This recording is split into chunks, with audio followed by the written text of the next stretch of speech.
All right, how's it going, y'all? So today we're going over a complete guide to setting up immutable backups on Synology NAS. Immutable backups have become a huge part of cybersecurity requirements recently because of how often we're seeing complete credential ownership by adversaries who essentially get admin access through somebody who has an elevated privileges on the domain.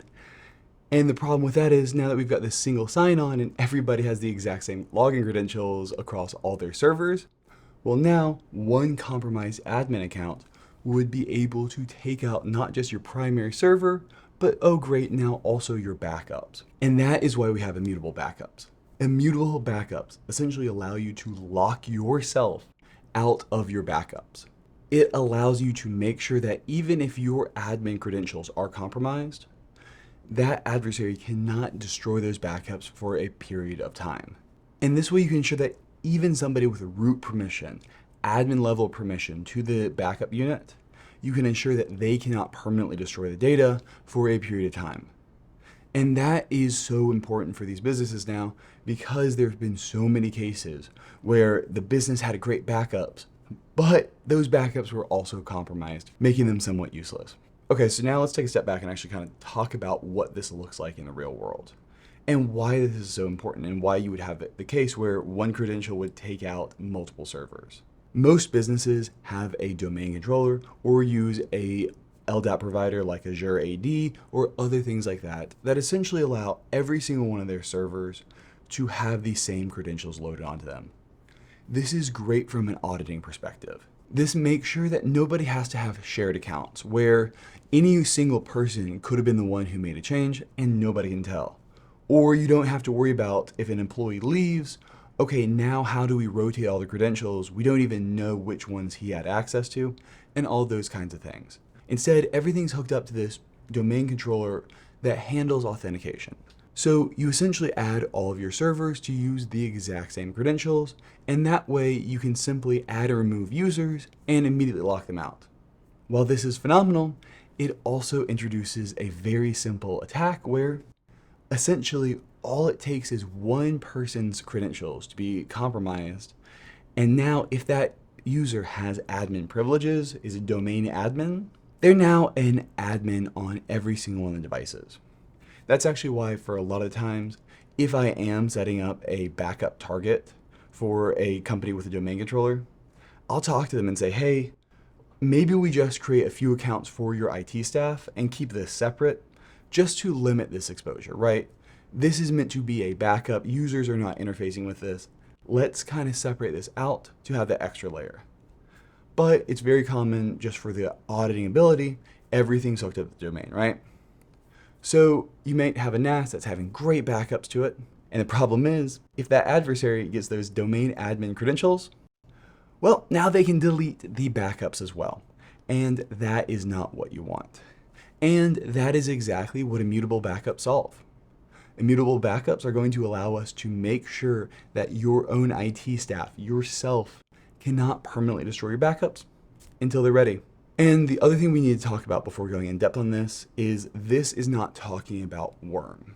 Worm and immutable backups are somewhat similar, but very, very, very different. Worm stands for write once, read many. And a lot of people want to use this for backups. What worm does is it allows you to put a file into this folder that is wormed. And essentially, once it has been there for more than 5 minutes or a set clock, it no longer can be modified by anyone. And the idea behind this is when you have things like banks who are filing forms and you need to show that these files have never been changed, you need to have a perfect trace, you need to make sure that when you reference a file, that file will be the same file until the end of time. That is really useful. But for backups, it's kind of useless. You can essentially back up your entire system to a worm drive, but now it's fixed. Now you can't change it, you can't add to it, you can't modify stuff. Your backups do not need to exist from the beginning of time. Really, you take a reasonable amount of time. You say, hey, I need to make sure I've got all my files that people have deleted in the last 3 years. I want to see versions for 3 years. And that is what backups should be. Backups do not need to be until the end of time we get an exact copy of this file server. Backups also need to be able to track modifications to files, track versions, all those kinds of things. And that's just stuff that Worm cannot do. People often want to use Worm for these things, and really, if you're thinking about using Worm, you should really question if you need it or not. Most people, 99.9% of even businesses, in my opinion, do not need Worm. Really, they need a great way to make sure that files can be changed, but also audited, but they do not actually need what Worm truly gives them. Okay, so now with all that out of the way, let's talk about setting up immutable backups on a Synology NAS. And one requirement right out of the gate here is you do need a NAS that has the ability to do the immutable snapshots. And I'm going to go ahead and pull up that list right now, and I'll leave a link down in the description below to that as well. It is most of the newer units with BTRFS. So there's this list right here that Synology has that which models support Worm and immutable snapshots. And you can see there's units going back all the way to the 20 series. So assuming you have a unit on this list, you can set up those immutable backups. And I am going to be doing this on a DS925 Plus. And so we're going to go through and actually set this up. And it depends on what we're looking to back up. What I'm going to do for this video is essentially assume that this DS925 Plus is your business's disaster recovery plan. This right here is what your business is going to use. It is going to back up all critical files, your critical file servers, your critical computers, your MS365. All of your stuff is going to be backed up to one machine. And then we're going to take those backups and make them immutable. Okay, so how are we going to do that? And it's actually pretty simple. We do not necessarily need to make sure that our backups cannot be edited, because a backup that can't be edited is that Worm that we were talking about, and it becomes kind of useless. You can't update files, you can't have changes, you can't have versions, you can't track all that stuff. So we don't need to make sure that nobody can modify the backup. All we need to do is make sure that if anybody modifies it, we can undo that modification. And that is how this process works, and it's really easy. We are going to set up immutable snapshots on each of these backup destinations, and now we get the best of both worlds. We get all of our lovely backup programs to operate exactly as they want to. You can use the built-in Active Backup for Business, Active Backup for MS365, Snapshot Replication, Hyper Backup Vault. You can use all those applications that you want that are built into the Synology. Or if you have something like Veeam and you want to use Veeam for all of your backups, you can still have Veeam work exactly as Veeam wants to and just make it immutable, because the Synology will on the back end keep these immutable versions that allow you to undo whatever happens. It's kind of the best of both worlds scenario, because you don't have to change the way you are backing up. All you do is you make sure that no matter what happens, you can recover that data and roll back the clock. And we simply do this by setting up immutable snapshots. So I'm going to go over a demo right here of I am using Active Backup for Business to back up my super critical machines, right? This right here is a demo unit that I did for another tutorial, and this is critical to my business. I need to make sure that if we get hacked, I can recover from this data. And Active Backup for Business is backing up this PC every night. And now we want to make sure that this backup is immutable. We want to make sure that no matter what happens to this account on this NAS, nobody can destroy this data. So what we're going to do is we're going to go ahead and download a package called Snapshot Replication, which I've already got installed here. And what we're going to do is we are going to go to that destination. We're going to go to where these files are being stored, which is in the Active Backup for Business location. And we are going to set up a snapshot task for this with this thing called the immutable snapshots. And before you do this, you really should sit down and make sure everything's kind of how you want it to be. I rarely recommend implementing immutable snapshots on the primary data set, because immutable snapshots are immutable. That means that if an employee accidentally uploads 50 terabytes to your server and fills it up, if you've got immutable snapshots, you are not going to be able to get your data off of there until this clock expires. And so you have to be a little cautious about using this. When you enable immutable snapshots on a share, you lock the system out from being able to be reset, being able to have the volume removed, being able to delete the shared folder, being able to delete snapshots and recover space from that time period. So what you define is you define the timeline with which you want these backups to be immutable. In general, 7 to 14 days makes a lot of sense for most people. If you've had a catastrophic hack and you've not noticed in that time, well, something else has probably gone wrong, and you can do up to 30 days. Be cautious with this. If you're using on a backup server, it's not that big of a deal, because if somebody does that scenario that we talked about, uploads that 50 terabyte file to the NAS, and then it gets backed up, and that backup's now immutable, at worst, your backup server is out of commission. It can accept new backups, but at least your primary file server is not full and nobody can work. So that's why I really recommend creating immutable backups and not creating immutable snapshots on the primary file server, because while it's really unfortunate for your backup server to not accept new backups for a period of time, it's way, way, way less fortunate to have your primary file server not being able to actually be modified for 30 days. So be cautious with this. It's really cool. I talk about it in another video, but it actually uses a separate clock. So it actually only ticks up when the NAS is powered on. You can't screw with the time or anything like that. So overall, without physical access to this thing, you're unable to get rid of these files until this clock expires. For something like Active Backup for Business, you also don't want to do too many snapshots here, because once again, every single one of these snapshots is going to be immutable for that time period. What I would say that makes sense for a lot of businesses is 14 days.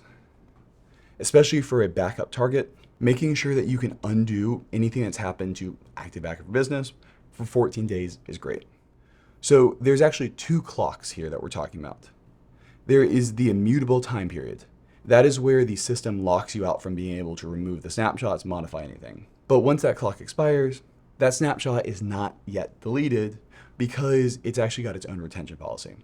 This right here only says how long that snapshot will not be able to be modified for. So what we'll do is we'll then go into our retention schedule.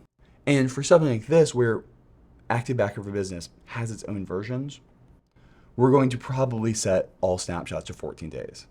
This way, our retention policy and our immutable snapshots are on the same time period, because once again, Active Backup for Business has its own versions, and you are only ever coming to this if something's gone catastrophically wrong, or somebody screws up and accidentally deleted a backup that they did not need to. So that is a great schedule for this guy. And then what we'll go ahead and do is I'm going to take a manual immutable snapshot right here, just show you how it works. This would be done automatically at midnight, but I'm just doing it now for show. And I'm also going to take a non-immutable to just show you the difference. And so now if we look at our snapshot list, we will see that we've got two different snapshots here, both of which I created. This immutable one right here, you can see there's this clock, and that is the time with which this will expire. You can see that the remove button is grayed out, but I can remove the non-immutable snapshot. But I can't do anything to this guy right here. If I try to delete my volume,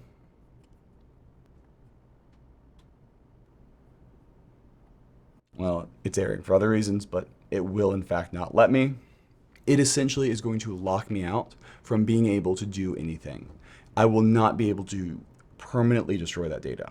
And now you may have heard me say many, many, many times that word permanently. And that is the key to why all of this works. The reason for that, and the reason why this works so well, is I can still come in here. I'm an admin. I can still come into this Active Backup for Business folder, and I can wipe this data. I can blow that guy away, and now Active Backup for Business is going to say data corrupted. I can also do other things. I could have a crypto virus go through and encrypt all these files. I can modify these however I want because I'm an admin on the system here.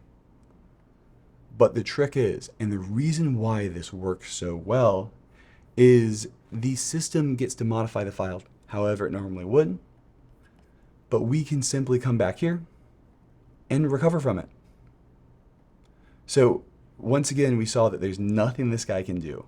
I can't go in, I can't delete this share. I can't destroy this data or this snapshot. So now that I've wiped those compromised credentials off the system, I can go in here, hit that recovery tab, restore the snapshot.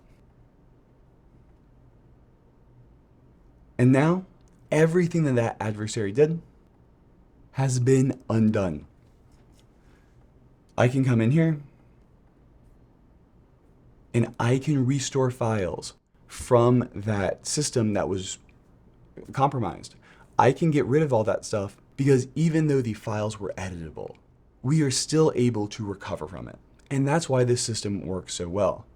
You get all the benefits of having an immutable backup system that can recover from whatever happens, but you also have the ability to still use your existing backup tools because it doesn't require any custom modifications to the system. Whatever backup program you're using, whether it's built into DSM or a third-party service that just uses this guy's storage, can still read, write, delete files exactly as it expects it to. But in the background, Synology just keeps those snapshots for the amount of time you say and makes sure that if that program screws up or somebody screws up that program, you can undo everything that was done there. And that is how you set up immutable backups on a Synology NAS. Simply run your backups as you normally would, then come in to snapshot replication and create an immutable backup schedule for those shares. I generally would recommend no more than 14 days for most businesses, unless you really know how your backups work and you know you've got a ton of space, but that's really up to your business.